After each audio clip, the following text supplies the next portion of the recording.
I knew you would climb well.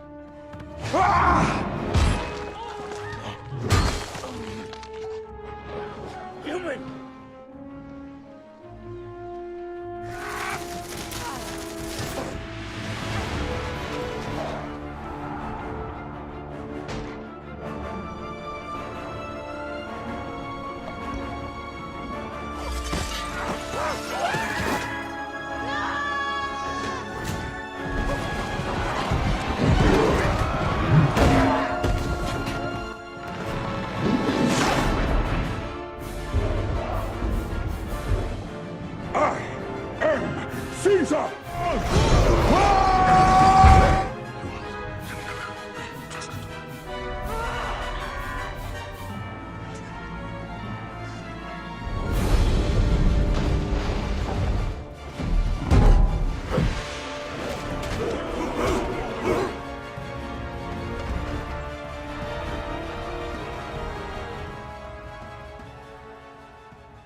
In this video, we will dive into the movie Kingdom of the Planet of the Apes. We'll discuss the story, summarize the plot, and explore the cast and characters. Additionally, we'll cover the movie's production details and box office performance. Finally, we'll provide a review and share some personal reactions. Let's begin with the story. Spoiler alert. The film opens with text recapping the downfall of humanity after the spread of the virus that gave way to the rise of the apes led by Caesar. His funeral is shown with his whole ape clan placing flowers on his head before his beard is lit, and the apes honor their fallen leader. Centuries later, apes have formed separate clans across the land. Three young apes, Noah, Suna, and Anaya, go out in search of eagle's eggs for a bonding ritual since their clan trains eagle to help with tasks. After Suna and Anaya get their eggs, Noah climbs to the highest nest and manages to grab one before the mother eagle swipes at him and causes him to fall. Noah manages to catch himself on the side of an old building. As the three start making their way down, Noah notices that his blanket is missing from his horse. They see a human outsider known to the apes as Ecos running around. The apes chase after the human, but she abandons the blanket and run down a dark tunnel.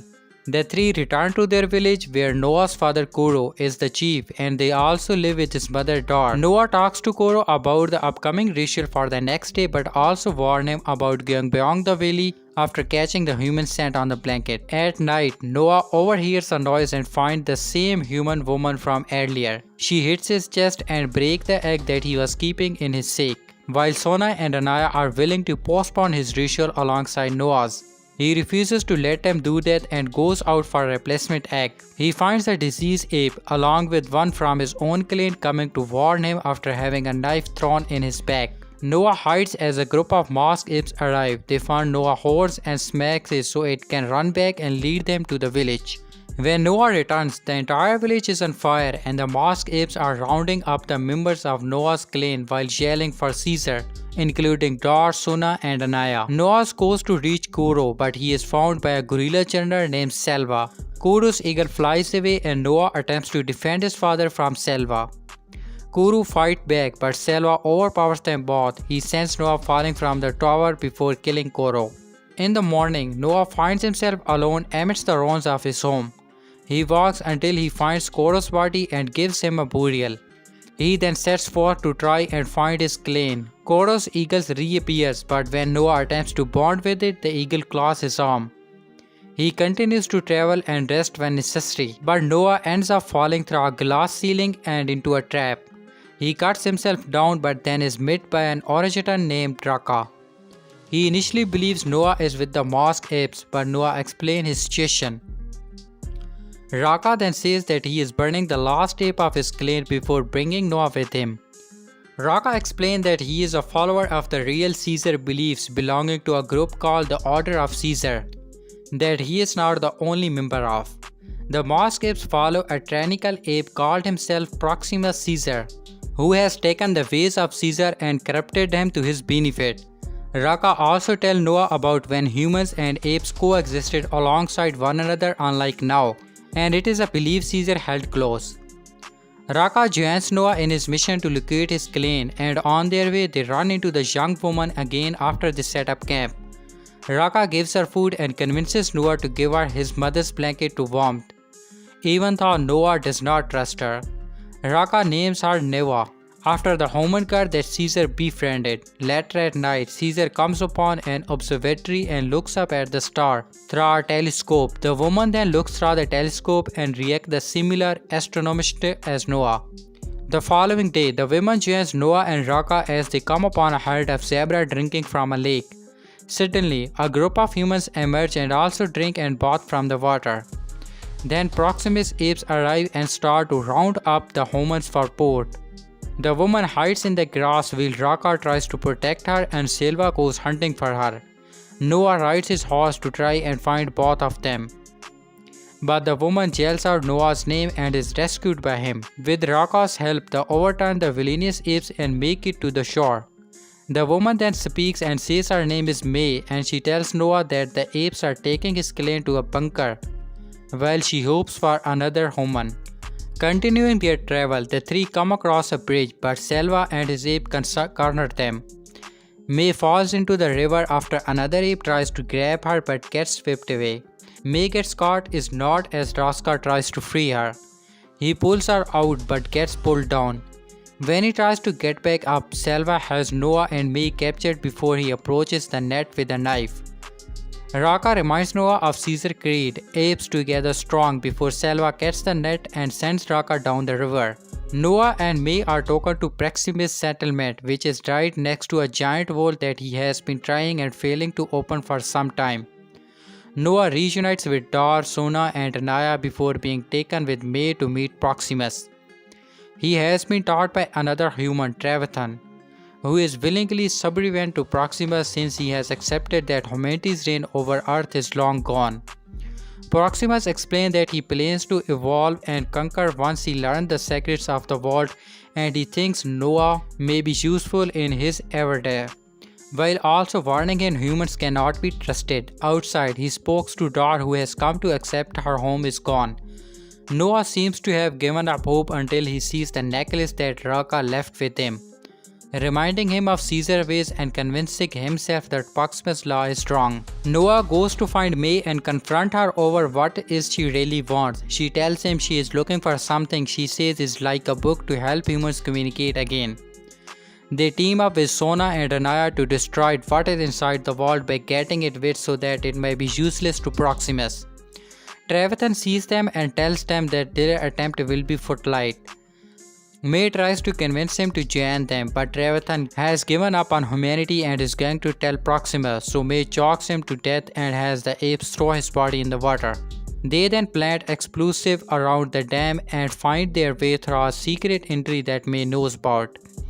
Inside, the apes find picture books showing apes behind bars in zoo, while May finds her book, which is a discrepancy inside the vault's machinery. The heroes start to make their way out of the vault until they are met by Proximus and his apes. One of his Lieutenant Lightning holds Sona at a knife point as Proximus demands that May admit what her plan is. May takes out a gun she found in the vault and shoots Lightning in the chest, killing him. When Proximus asks if there are more guns, May says he cannot have what is inside and proceeds to blow the dam, flooding the bunker. Proximus apes are killed while the Eagle clan start climbing their way up. Noah is chased by Selva, but he managed to squeeze his way through a gap the Selva is too big for, leaving the precious gorilla to drown. The apes make their way up to the top, but Proximus finds them and begins to attack Noah for running his clan.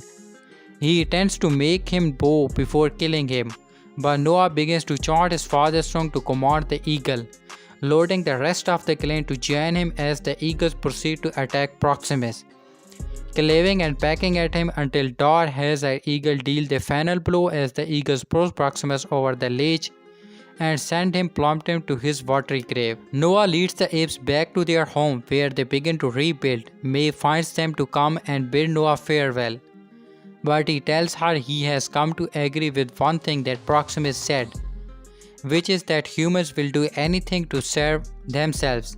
May admit that she is trying to get humans back to reclaiming their planet, but Noah questions where that will leave the apes. May arrives at a human base and is met by a woman named Corina. May gives her the disprint key which Corina brings to her team and use it to activate a network of satellites so that they may contact other human survivors. Meanwhile, Noah takes Sona to the observatory so she can look through the telescope up at the stars with him. Now let's talk about the full cast and crew of the movie. The movie is directed by Voss Bell. Writing credits to Josh Friedman, Rick Jafra and Amanda Silver character created. Cast: Owen Teague as Noah, Freya Allen as Nova or May, Kevin Durant as Proximus Caesar, Peter McCone as Raka, William S. Macy as Tervan, Eka Dravile as Selva, Travis Jaffrey as Anaya, Ladis Pacman as Suna, Neil Sandilands as Koro, Ross Samuel as Lightning, Sarah Wiseman as Dar, Caden Hedger as Oda, Andy McPhee as Honored Elder, Karen Cornwall as Morsi. Produced by Voss Bell as producer, Peter Charin as executive producer, Joe Hartik Jr. as producer, Rick Jaffa as producer, Jason Reed as producer, Amanda Silver as producer, Jeannie Topping as executive producer. Music by John Pisciano. Editing by Dirk Westfield and Don Zimmerman. Casting by Dalen Jury as Deborah Sane. Production design by Daniel T. Drons. Art direction by Carlo Decine, Tony Drew, Vaughan Flanagan, Ian Garcia, Jeannie Hitchcock, Dale Mackey. Set decoration by Kane Chocolate, Second Unit, Beverly Dunn, Black Mirror Sing Gang. Costume design by Meg C. Rubio. Makeup department: Adriana Domtrius, additional hair and makeup artist. Beth Hessler as key makeup artist. Andrew Kishan as additional hair and makeup artist. Jennifer Lemke as hair and makeup designer. Jeannie Lee as additional hair and makeup artist. Helen Megley as hair and makeup artist. Michelle Seo as additional hair and makeup artist. Gemma Woods as additional makeup artist. Production management: Lewis Chew Adrio as production supervisor. Jennifer Cornell as production manager. Kavista Floor as post-production manager. Elizabeth Instagram as productive executive. Kate Muglian as production manager. Daniel Said as production supervisor. Julia Streamer as production manager. Mark J. Woods as post-production manager delivery. Second unit director as assistant director.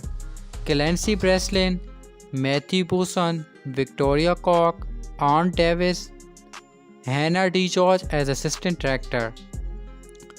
John Mullard as first assistant director. Justin Muller as first assistant director. Ellie Reid as third assistant director. James Chonti as bass production assistant. Michael Vickery as additional sex producer. Ludi Waite as second assistant director. Art department: Deva Ibrahim as publicity master. Sean Ann as construction supervisor. Rebecca Askew as set designer. Gemma Award as draft person. S.N. Bigelow as character designer. Sam Buffa as standby props. Anna Broadbent as clearness coordinator. Stanky Button as art department. Megan Burney as greens person. Gabriel Carey as set designer. Daniel Krasko as character designer. Mexico as concept artist. Nathiel Cochry as set builder. Anna D. Makeris as senior set decorator buyer. Seth Edison as concept artist. Sarah Gordiel as standby greens. Barry Giroud as green foreman. Maya Keys as design assistant. Sean Moore as swing. Nick Aborn as design assistant. Piero Person as assistant art director.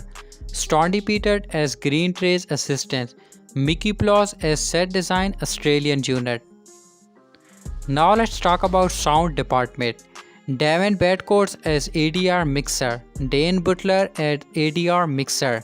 John T. Susi as Foley artist. Jack Susi as Foley mixer. Ben Coleman as sound assistant. Matthew Harrison as Foley editor.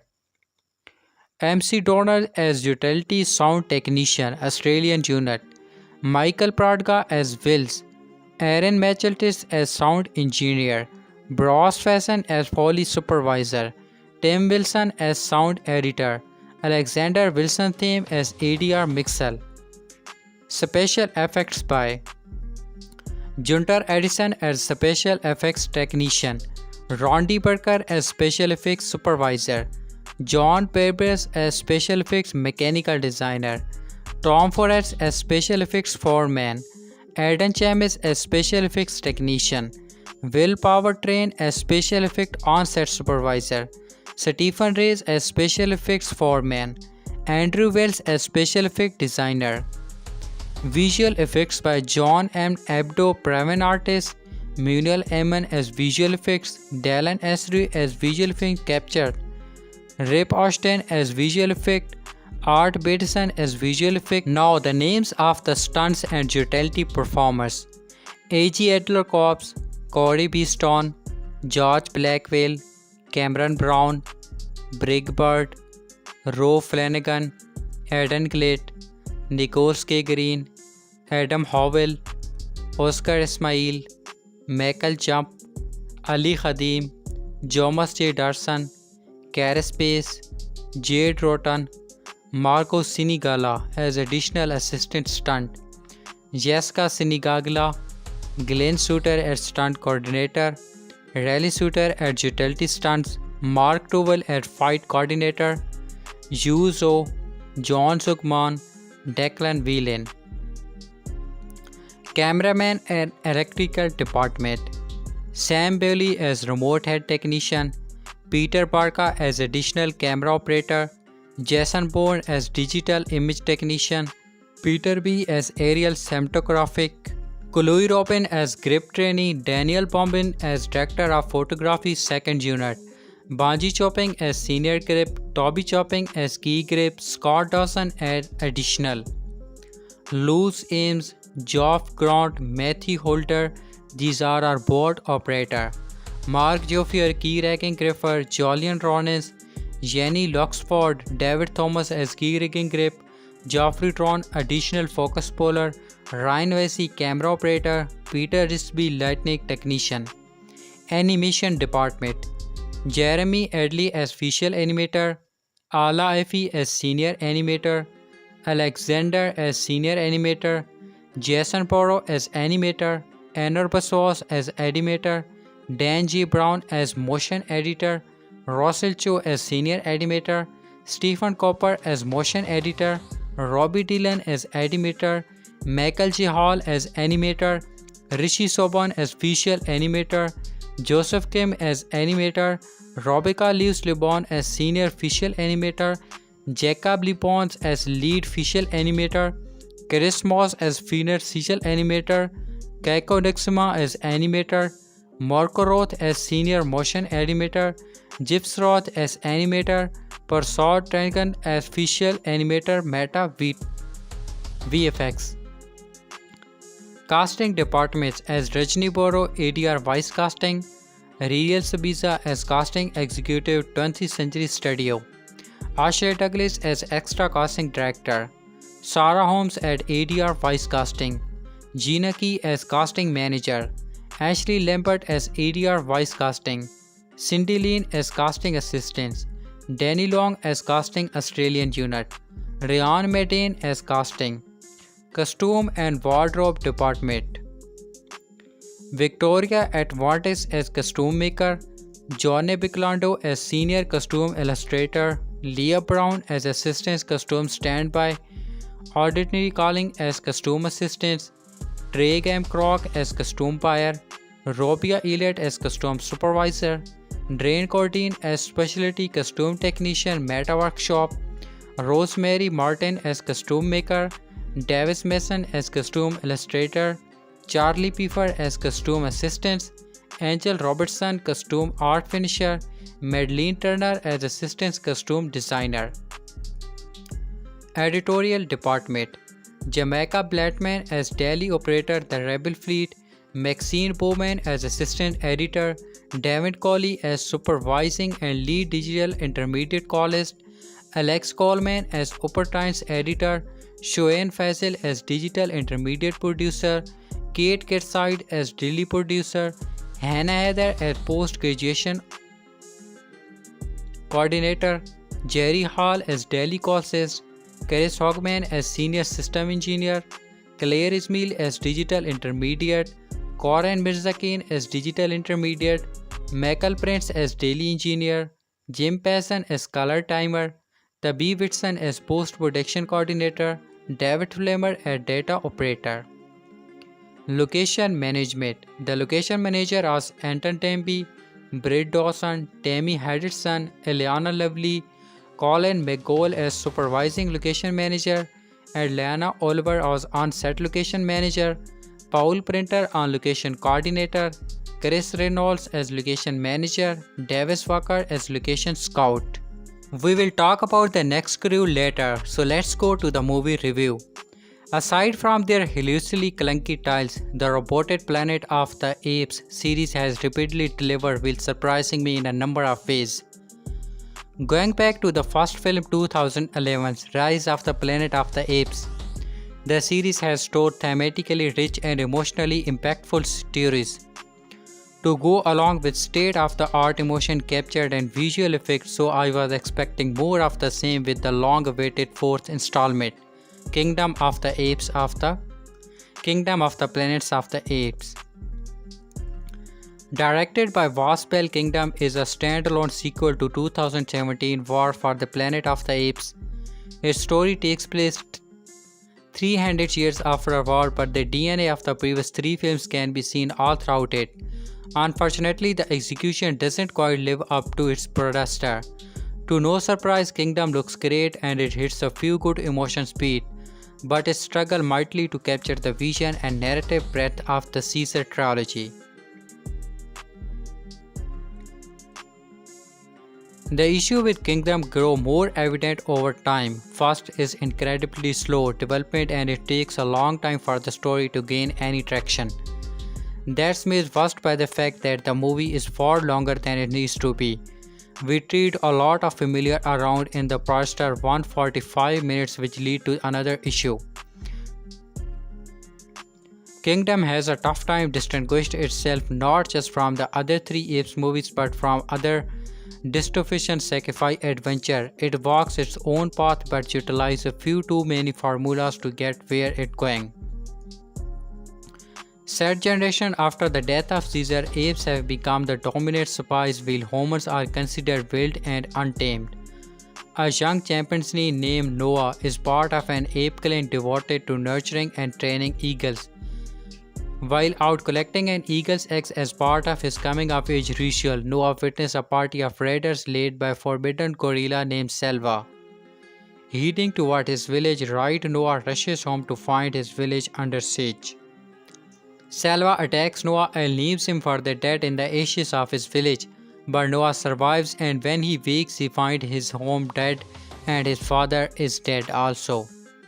Heartbroken and determined that his clan is abducted, Noah sets out to find and rescue his clan. On his journey, he crosses paths with Rake, an arrogant Orangian who is faithful to Caesar's teaching. Raka begins to enlighten Noah on Caesar's message of peaceful coexistence, especially after noticing they are being watched by a human girl who they name by Nova. After saving Noah from another roundup by Sela, the gods reveal that she can speak. She tells them that Noah's clan has been taken to a coastal settlement ran by an ape monarch named Proximus Caesar. We learn Proximus is obsessed with a heavily sealed wall that he believes contains old human tech. His zeal has led him to abduct and enslave several ape clans, forcing them to work and opening the vault. As you can properly guess, Noah's journey leads to a clash with Proximus, which is both inventable and surprisingly unremarkable. Unremarkable best describes Kingdom. There's nothing killingly bad about the film. It just never comes close to the thrilling or emotional high of its predecessors. Neither Noah or Nova are especially compelling, and the film seems too focused on setting up another Apes trilogy. But perhaps most encouraging is how dull the movie can be. There is plenty of fat that could have been trimmed to make it a tighter and more inviting experience. As it is, Kingdom will set as convincible but rather portrays early summer features. Kingdom of the Planet of the Apes, now the fourth movie in the rebooted Planet of the Apes series, which started with the previous films of Rise, Dawn and War of the Planet of the Apes. Personally, I thought all of those films were excellent. I actually reviewed War of the Planet of the Apes and put it in my best films list that year. By the end of the movie, I felt that Wings was so cruel that the only real way to go was to do a full-on remake of the original Planet of the Apes movie within this timeline. However, we are not getting that in this film. We are not getting director Matt Reeves back, because he is currently working on his Batman movies. So in this place for this movie we have director Waspel, who directed the Maze Runner movies. It was rather surprising considering that was such a gap between those movies, and this one he has not directed anything since 2018. I wanted to know what his direction is like now because of his upcoming project, particularly his film adaptation of The Mouse God, which has been kicking around Hollywood for ages. as well as the upcoming Legend of Zelda movies. Zelda fans, I will say that his film suggests he might do well on the Clash.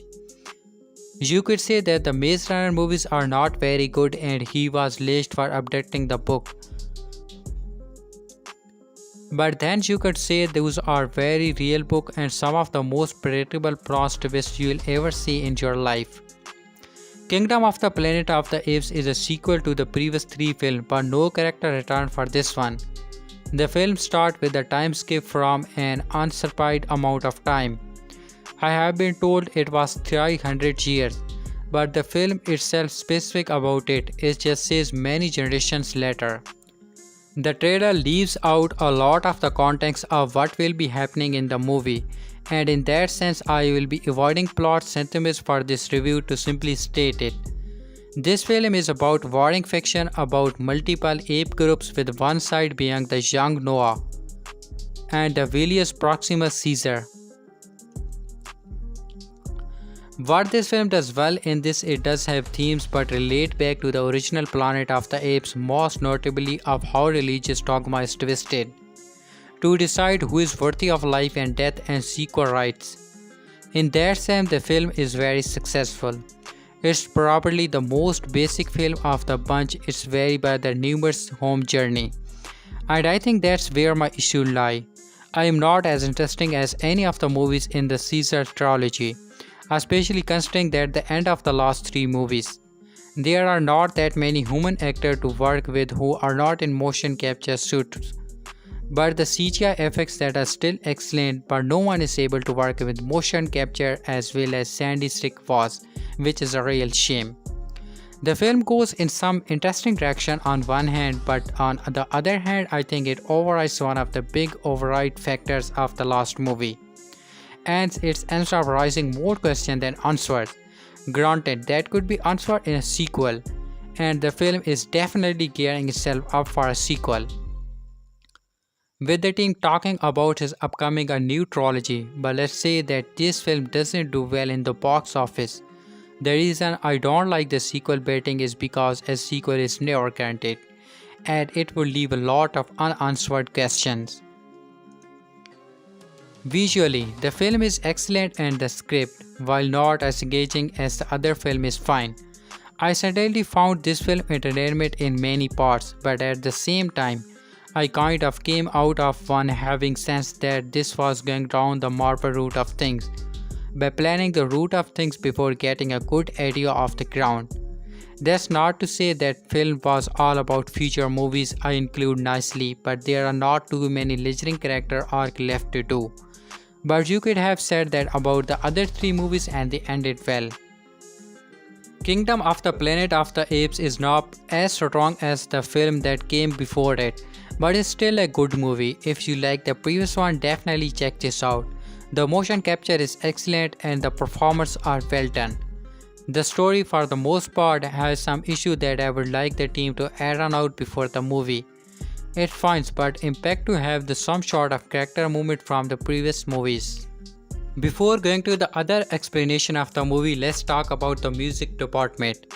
Pave Antigone as orchestrator, Craig Beckett as technical score engineer, Elaine Beckett as score coordinator, Ari Bose as score mixing assistant, Carol Perky as music librarian, Ted Kaplan as music editor, Nicole Jo Carson as music preparator, John Epperson as score coordinator, Tim Davies as orchestrator, Christopher Gordon as conductor, Adam Cosses as composer, Charlie Hose as assistant score engineer, John Cole as orchestrator, Aaron Mayer as music preparator, Jimmy Jamport as additional orchestrator, Mark Tony as score vocalist, Isaac Ross as score assistant engineer, Maggie Talbot as assistant music editor, Booker White as music department.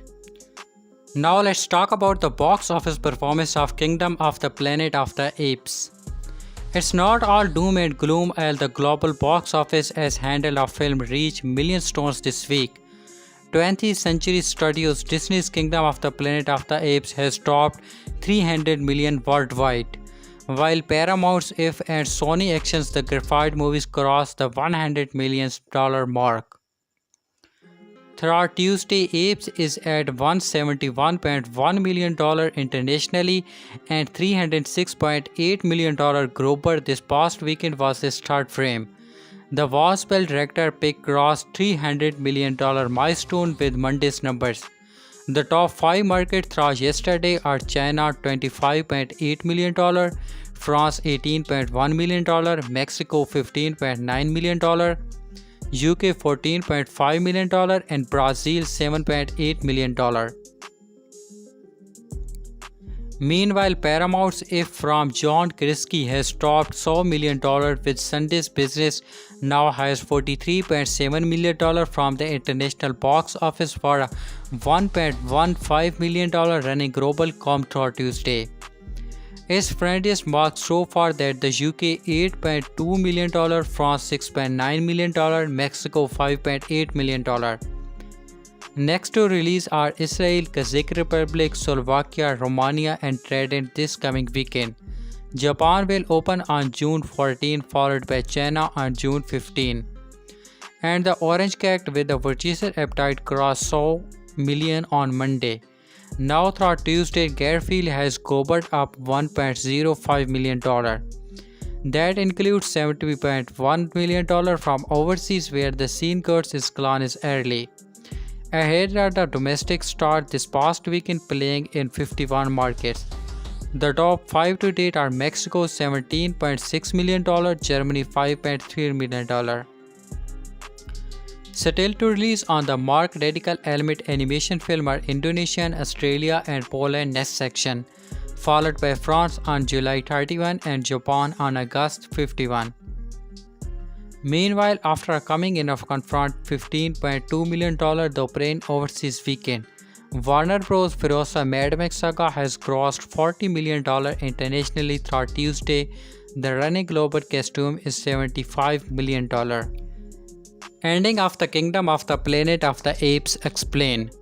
Let's make this simple. You want to know if there are any ports of mid-credit scene in Kingdom of the Planet of the Apes? The answer is there are not, but there is something full. Spoiler ahead. The Planet of the film franchise is 56-year-old, and with the latest entry, The Kingdom of the Planet of the Apes now in theaters. It doesn't show any sign of slowing down anything soon. Director Wasbell has said Kingdom of the Planet of Apes is the start of the new trilogy. And it does indeed close with a clear setup for a sequel. So let's break down this film's ending and post-credit hint, and Mulville the filmmaker could take the Sacrifice Smigan saga next. If you don't want to know what happened in the film, then use your Stigen page to bookmark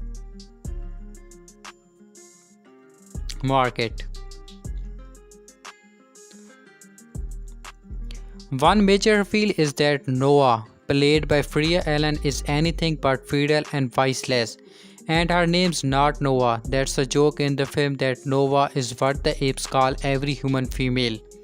But they didn't know why. It's a nod to both the young mood female Nova from 2017's War of the Planet of the Apes, who has befriended by Andy Serkis Caesar, and the character Nova from the original 1968 film. Nova is in fact May, and she is not among the mute primate humans whom the ape has dubbed echoes. They are but an echo of what humans once were. May was part of the group of other familiar humans who were attacked by the soldiers of ape Rudolph Proximus Caesar, played by Kevin Durant. May is the sole survivor of the group member out to reach the destination Proximus had made his base. A former US military site on the shore of the west coast. It appeared to be the Grotto Bay area of Southern California. May has been showing the May Aptegus Noah Oventig so that she can survive food or a blanket from the young ape and flee. Proximus knows what May knows. Within the wall tours of the base are human technology and weaponry that will help him develop ape society more rapidly. The apes are basically in their Bronze Age period in the film. Proximus seeks to establish a kingdom for his apes with himself as their king, their new Caesar, whose centuries-old technician has devastated to face this quest for power and glory. May doesn't want Proximus to acquire his human tech while she is laid with Noah. We eventually learn May wants humans to resume their position as the dominant species on Earth. After gaining the aid of Noah and his companions Suna and Anaya to sneak her inside the base, in exchange for helping it free their clan who has been captured by Proximus, May finds what she's been looking for, a hard drive of encrypted military information. While she is searching for that, Noah, Suna and Anaya discover some children's books in what appears to be a decorate facility or classroom for children. They look throughout one kid's book that displays pro-apocalypse chants before war zone, demeaning image that describe the trio. Things quickly tornado once May gets the hard drive and the wall door opens. Proximus and his soldier are outside and quickly storm is an abandoning power.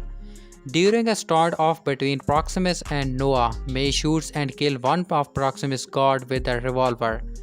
Proximus informs Noah that humans cannot be trusted right before May runs off to trigger the explosives she and the apes hollowed out the night before.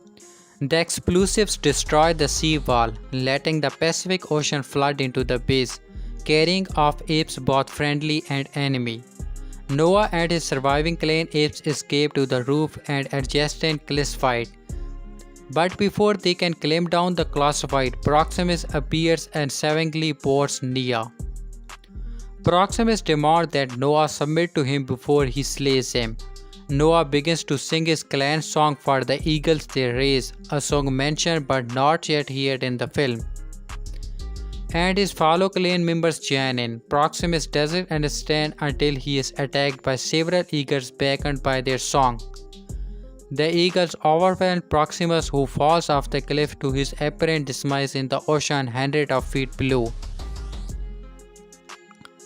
The film then jumps forward some weeks in the future. Eagle clan apes are rebuilding their future and trying to restore life to normal. Noah is emerging as the righteous successor to his slain father. The former leader of the clan, Noah is surprised by an unannounced visitor, May. She and Noah exchange words about what happened at the base. Noah says Proximus' word rise that humans will never rest until anything in their gain and apes return to for silence. The audience noted that May is holding a revolver behind her back, acknowledges that Noah is right not to trust the person he'd blissfully risked so much for. Freya Allen explained in a recent TRT interview that this scene was originally far less open to interruption than what's seen in the final version. They part ways and May rides off on her horse across the landscapes until she arrives at another former US government facility. The site opens its door to May. A worker in a hazmat suit emerge, take the hard drive from May that allows her to enter. The site is a fully staffed and fictional based with power, resource and military hardware.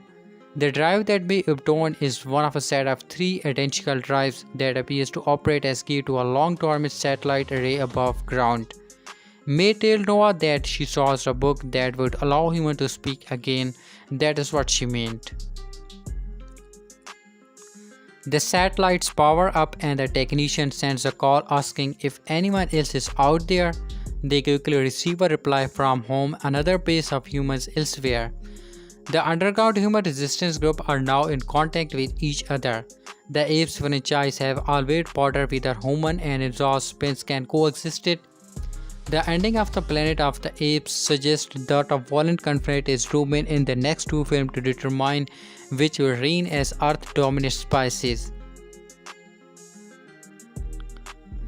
While there is not a post-credit scene per se, there is a nice clue in the very end of the film. Similar to how Dawn of the Planet of the Apes has a post-credit audio cue that hinted Cuba might have survived. It turns out that he didn't, although he appears as a vision to Caesar in War of the Planet of the Apes. Kingdom of the Planet of the Apes has a post-credit audio cue that suggests one of its presumed dead characters may still be alive. After the end credits finish rolling, we hear the sound of an ape over a black screen. These murmuring words sound like Aunt Raka, played by Peter McCone. He taught for Oregon, who helped Noah and May on their journey. Raka appears to have perished in a river along the way. Raka is the only one who still understands Caesar's teachings of decency, morality, and strength. He has a trove of old books, and while he can't read them, he understands their value and that they were a means for humans to communicate ideas. Raka told Noah about Caesar, a long-dead figure that Yamchik is unfamiliar with, and his teaching. Like Caesar, Raka preaches tolerance and peace with humans before he apparently drawn. Raka gives Noah his modulation and asks him to follow the example of Caesar. Noah kept the modulation hymn with him for the rest of the film. The symbol on the modulation is a callback to the Caesar trilogy. The shape was first seen in Rise of the Planet of the Apes as the window in Caesar's childhood bedroom, and he later engages it while in captivity. It later appears in Dawn of the Planet of the Apes, while the symbol evoked freedom in the Caesar trilogy. Proximus has, as he has also done with Caesar's teaching, perverted it to use as another means to dominate his fellow apes. If that is the sound of the Raka in the post-credited and not Proximus Caesar, whose survival seems unlikely given the height of his fall. It suggests that Raka and Noah may have their beliefs challengers in the next films. Will Raka still believe apes and humans can coexist in peace after he learns of May's betrayal, or if war break out apes between human and apes? Like Professor X and Magneto, might Raka and Noah find themselves bitterly opposite in how to deal with humans? We'll have to wait a few years to find out. One of the most unappreciated and longest running franchise in Hollywood's history is Planet of the Apes. That imaginative science fiction property, which began with the Charlton Heston lead classic from 1960, is directed by Franklin J. Scott. Adapted from the 1963 French novel by Pierre Bloch, the plantation centers around Antoine crash landing on the planet in the far future where intelligence similar rules the world and humans are made feral creatures subjected to all kinds of cruelties. The twist ending, of course, is that there is no remote alien world, but actually a post-apocalyptic world has unveiled in the unforgettable final when Hal Hudson character discovered a self-burial Statue of Liberty on the shoreline. Despite 4 70s equal of wildly encouraging sequelity and one unforgettable 2001 remark helmed by Tim Burton, the franchise was injected with fresh life in 2011 as a total series reboot for director David Wade's Rise of the Planet of the Apes. The Spark 1-2 observing sequels from intricate filmmaker Matt Reeves, the Batman 2004 tours, Dawn of the Planet of the Apes and 2017's War for the Planet of the Apes, which both chronicle the extinction of Caesar as the seminal flow decimated Earth populations and apes rose to become the dominant species. Now, director Wes Ball, the Maze Runner trilogy continues the cinematic saga with a 13 years leap into tomorrow with Kingdom of the Planet of the Apes, which arrived this past weekend, carrying the kind of fun fate and hype that is truly deserved. Imbued with all the heart and separate of what makes the Planet of the Apes was so compelling by holding up a mirror to reflect our conflicted humanity and its core qualities. The 10th entry is a super piece of smart filmmaking. With a sensible $116 million budget, Kingdom had a solid opening weekend by ranking in $131 million waterpipe for Disney-owned 20th Century Studio. Set 3 countries after the reign of the Mosaic Caesar, with complex minion societies have thrived and human or short secular living in remote sobriety. A knave camp named Noah embarks on a quest across the skeletal remains of humanity's past to rescue his eagle clan from hostile ape breeder and the gorilla war mode Perseus Cermus. Perseus Caesar, accompanied by a nervous orangutan named Raka and a mysterious human girl called May. Noah's journey causes him to rethink his traditional belief and reformulate a plan to protect his tribe amid clashing ideas. Using the latest paws and whistles attached to motion capture technology, the brilliant cast of apes and chips include Oz Teague as Noah, Kevin Durant as Proximus Caesar, Peter McCone as Raka, Travis Jaffrey as Anaya, Lydia Paycom as Suna, Neil Sekalandis as Koro, Sarah Weissman as Dor, Ika Drively as Selva. On the human side, we have Freya Allen playing May and William H. Mackey as Trevathan. Makes no mistakes, this is gorgeous old-fashioned Hollywood filmmaking at its best, and Ball is to be commended for confidently tracking his entertainment sequence and displaying such styles and substance. The talented director driftily embraced the legacy of the franchise past while at the same time crafting sometimes provocative onto himself on an ambitious sci-fi road trip film with the specter of Caesar's teaching haunting its very frame and an eye firmly fixed on the heavens. Swinging along at a moderate pace for 145 runtime minutes with credit that never seems boring, Kingdom of the Planet of the Apes is a triumph of solid storytelling, cutting-edge motion capture work by the actors, and a multi-layered score from the John Pisano, the Maze Runner technology. The honor the terrible notes of Jerry Goldsmith, master of music from the 1968 movie. Look closer and you will enjoy other subtle callbacks to the first Apes installments such as the insert human mama doll discovered at the ocean side or costly side is that vintage flick, and the partial human slave round up as the first experience by Colton Hoston time lost as usual with the scene trampling horns and drums. Departing in a sense from the Lost trilogy and for giving a fast reboot complete with a perfect setup to launch into another trilogy. Ball and his sharp screenwriter Josh Friedman have thrust with emerging film into a new dimension by presenting an open world realm to explore, especially when venturing into the recon house of Skypaper, climbing Rupert Stadium and rotting transportation structure. It takes a lot of gusto to tackle such an imposing production and give it to a person's stamp, but Ball pulls it together in a way that at once feels familiar and fresh. Particularly observing is the beautiful final sequence with Noah and girlfriend Anaya peering through the decaying telescope inside what appears to be in the remnant of the Griffith Observatory in Los Angeles. But previously what marvels appears in the Optimus is never actually revealed, as we cut to a faded wall model of an structure leading to some cool off-planet speculation be mused over until the film.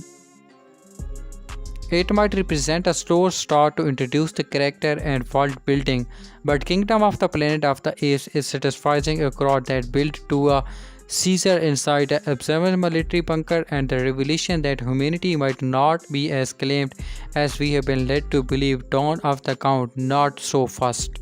Now let's talk about the behind scene of the Planet of the Kingdom of the Apes. The Apes are back. Planet of the Apes is one of cinema and sci-fi longest lived franchise, and it stays relevant since the 60s by evolving with the times. After 2 reports, 2 TV series, and being endlessly ape is pop culture, 2014 heralds the latest entry in the series Kingdom of the Planet of the Apes. Ahead of its release in cinemas today, we chatted to production designer Dan Dorrance and moving coordinator Alain Gaethia about how they craft the look and feel of the world, create the facilities of CG characters and the long lives of the apes. Our production designers are pivotal to the filmmaking process. They oversee all the art of the film, the set builds, locations, concepts art, and the authors of the film.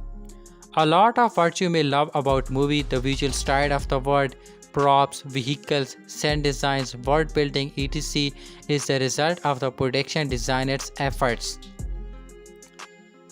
The new film represents a unique challenge for Dorrance. Lifestically, he had to create a dystopian future atmosphere to an earth where humans and apes have swapped rules, and set us apart from his previous dystopian design like Maze Runner. The flavors of his movie Dystopia was heavily influenced by time period set in.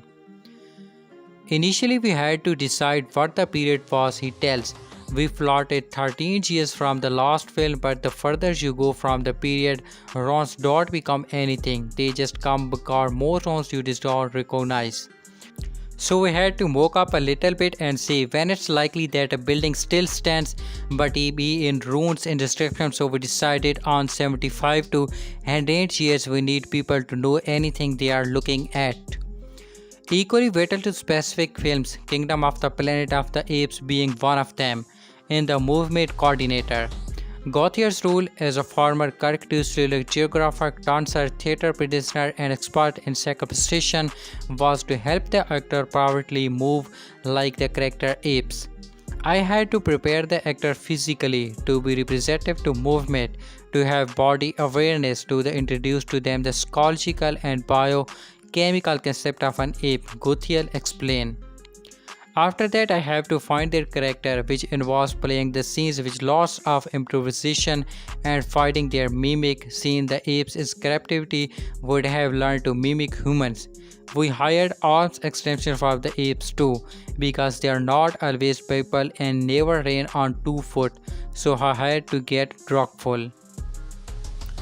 Gutierrez is not just an expert in ape facility though, so he had also to train 3 odd feral humans. Training humans now living on the firing of ape society, presenting a unique challenge to Gutierrez that he was happy to rise to. That was really fun. I had no idea where to go at first, so there was a lot of improve, but I looked them through the journey of letting go of what is conditioned in a human being. Starting with the way you put your feet on the ground, to the way you perceive your environment, to not have a definition of everything you see, to be able to look at things in the world for what they are, not what we define them to be. Running and being afraid were important. I had to teach them to not have human reflexes, just to be completely stranded like animals, and the only reflex in moving away from danger. Perhaps they are more liberated than the apes in a way. And they I love it, Gratier explains. The actors really enjoy the release when you let go of stress that continuation human beliefs have and takes on different status on is based on observing and detecting danger. Filming in Australia is also offered unique benefits to the production. Sometimes locations are distanced by the story, and sometimes the location is so good it actually depicts the story. As Dorrance says, I did all the research on Bending building, and it has happened you have at Colosseum Tunnel, which became a key set in the movie. It's where Noah in the beginning of the film goes through to enter the forbidden zone of the world.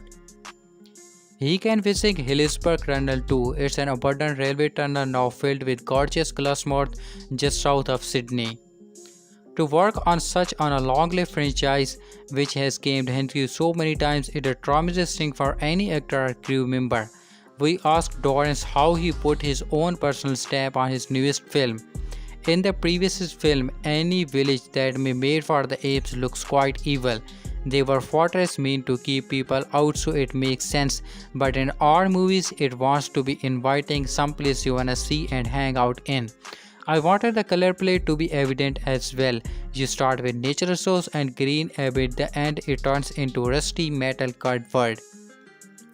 Dorrance is extremely experienced production designer, but very new set brings a new set of challenge for Kingdom of the Planet of the Apes. He admitted that shooting motion capture was the biggest one he faced. We have the village in the film for 4 Eagle Clan apes and what I am used to in a village set in extras. People in hut chopping wood, people walking across the street with a basket, but we didn't have any of that. We had the set piece, the dressing, but we don't have the element of all what happening, which is kinda what you look forward to when you shoot a movie. Because you spend all his time working on a set and this comes to life with all characters.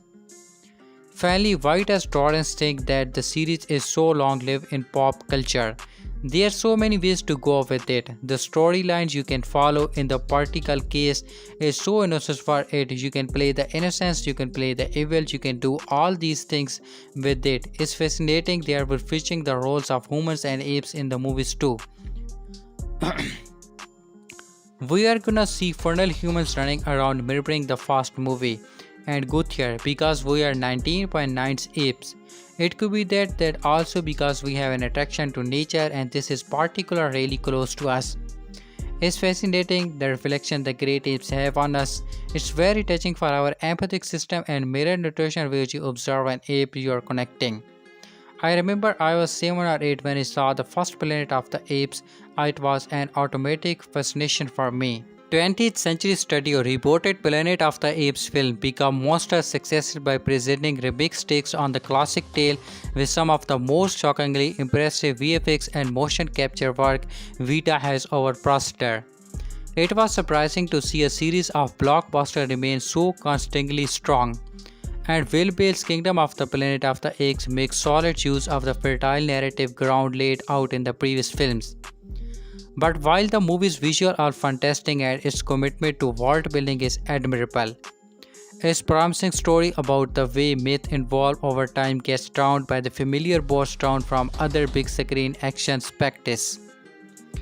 After 3 films that chronicle that film decade and change of life on Earth following the outbreak of a virus that both grant apes increased intelligence and kills infected humans, Kingdom of the Planet of the Apes jumped 300 years into the future. It introduced a new group of the players trying to establish new societies is what is used to be in the United States of America. Thus centuries has passed since the death of Caesar, the first supplemented ape and the leader of the revolutionary uprising that freed his kind.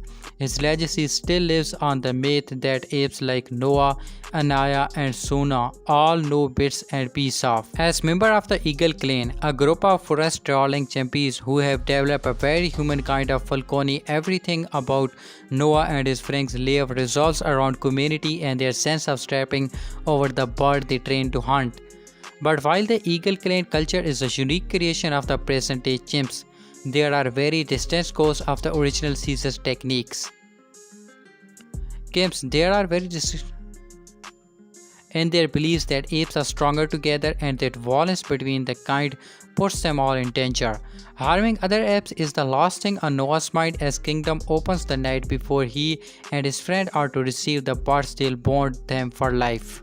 The VFX used to transform the modern Planet of the Apes mocap suit wearing beings into disposable ape has always been phenomenal.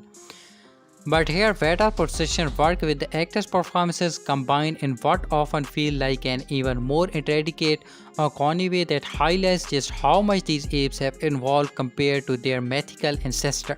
As Noah and his friends playfully scramble up trees or traced through the Eagle clan's village with all of its cleverly built wooden structure, you can feel the apes embarrassed just from the way they struggle to catch their breath in between hordes and holler for excitement. There's a palpable tension between Noah and his father that expressed through the tallness of their verbal conversation. But these small moments of awkwardness, things like frustration glances and hesitant physical contact, really convey the emotional distance between them. It all helps illustration how time and freedom have followed Kingdom of the Planet of the Apes, talking animal to develop culture and levels of emotion complexities that speak them surprising humanity as the world's dominant species.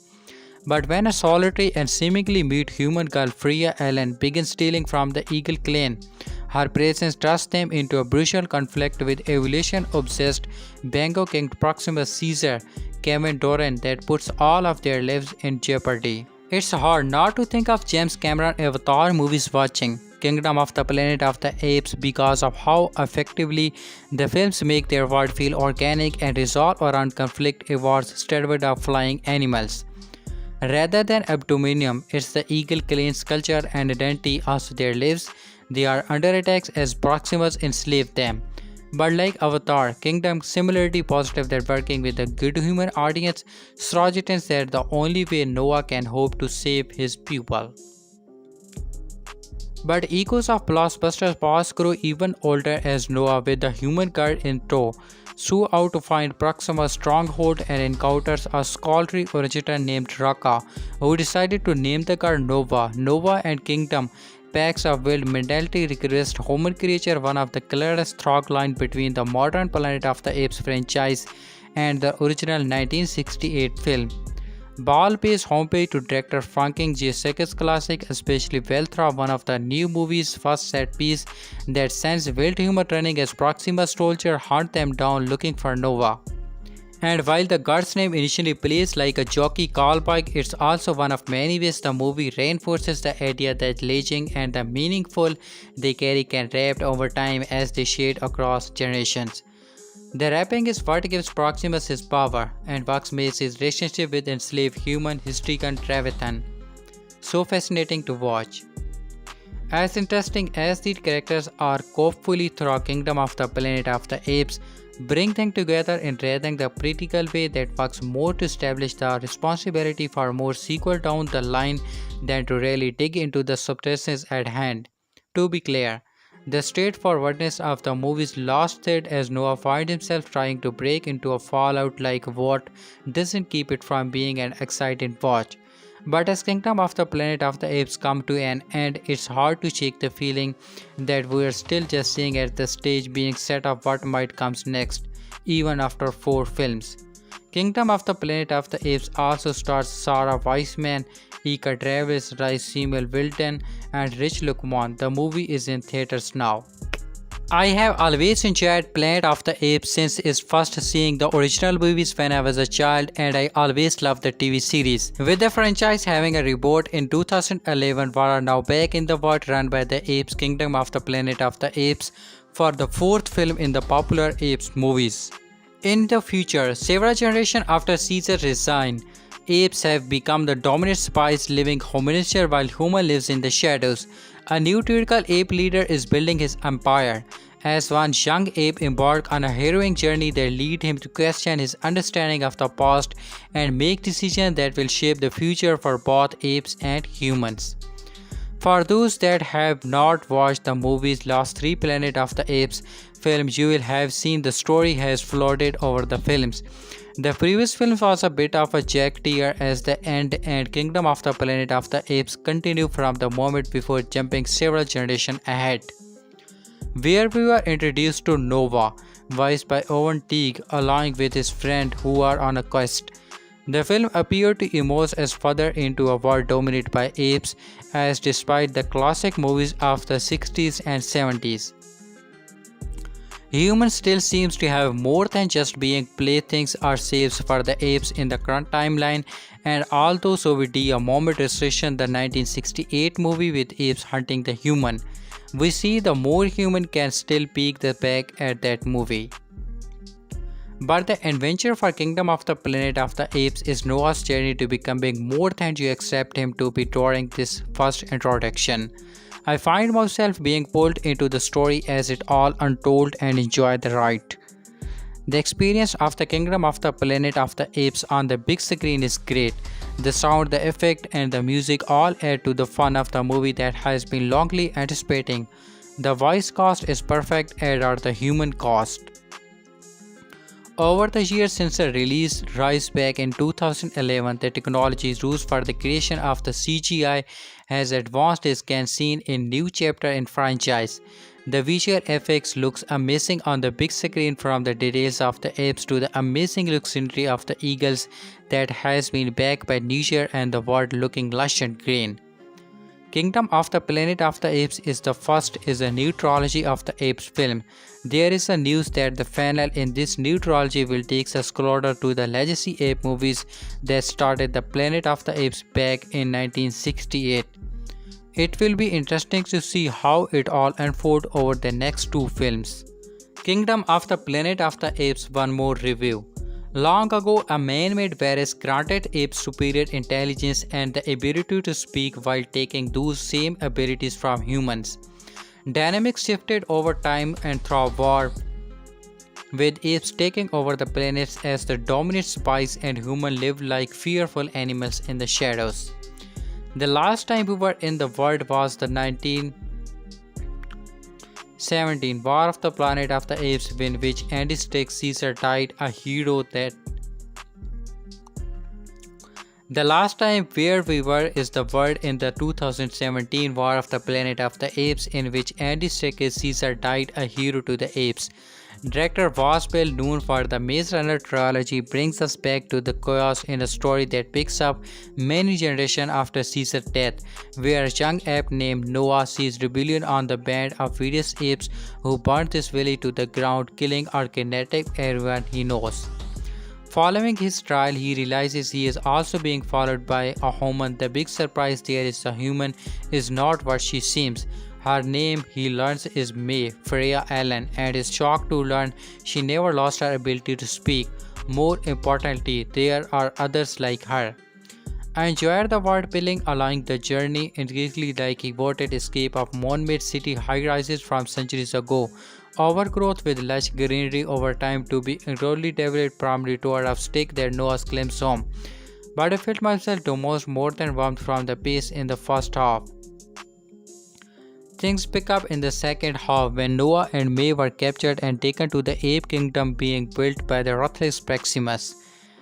Within that coastal kingdom, the suspense built steadily throughout tremendous writing and acting that was not limited by the movie magic that turns actors into apes. There were no dead, slanderous eyes that often accompany this sort of nothing deception in films by leaving thrilling subtitle in every facial expression. It was in the second act that Noah and May had a conversation about the world has inhabited, posing the question, should the world belong to the humans or the apes? And when they couldn't come to an agreement, it hit me just how much his debate mirrors conflict in our human throughout the history.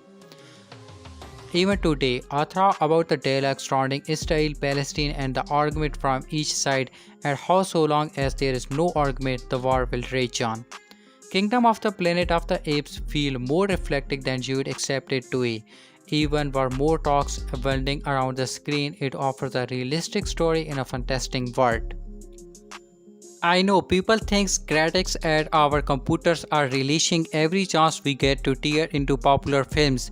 We are like the evil mad scientists of the artverse, as I must be weird because I much prefer champions films, especially small underdog, rather than tearing the down. That said, I will always be honest. No matter how beloved a film or franchise may be, I will tell the readers what I actually think, good or bad. Unfortunately, today, that is on the negative side. I saw Kingdom of the Planet of Apes, which is a sequel to the previous trilogy in the series. For the record, I enjoyed the Andy Serkis trilogy, especially Dawn of the Planet of the Apes. It is one of my all-time favorite movie scene with Cody Goldman character is able to turn on the iPad and see photos of his kids devastating. The last in the trilogy, War of the Planet of the Apes, was a little overrated and heavy-handed. The character was compelling enough for me to stay invested. Such was not the case with the new Kingdom of the Planet of the Apes. I cannot overstate how uninteresting I was the story of this one.